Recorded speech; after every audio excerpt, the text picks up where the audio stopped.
சங்கீதம் 92. ஓய்வு நாளின் பாட்டாகிய சங்கீதம். கர்த்தரை துதிப்பதும், உன்னதமானவரே உமது நாமத்தை கீர்த்தனம் பண்ணுவதும், 10 நரம்பு வீணையினாலும் தம்புருவினாலும் தியானத்தோடு வாசிக்கும் சுரமண்டலத்தினாலும், காலையிலே உமது கிருபையையும் இரவிலே உமது சத்தியத்தையும் அறிவிப்பதும் நலமாயிருக்கும். கர்த்தாவே, உமது செய்கைகளால் என்னை மகிழ்ச்சியாக்கினீர்.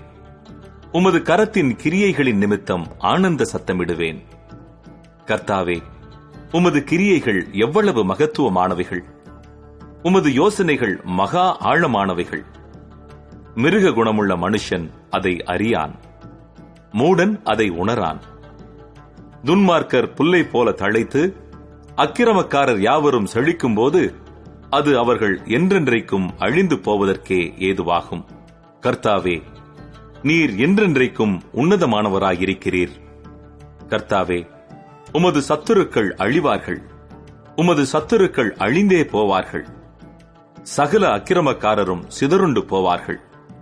என் கொம்பை காண்டாமிருகத்தின் கொம்பை போல உயர்த்துவீர். புது எண்ணெயால் அபிஷேகம் பண்ணப்படுகிறேன்.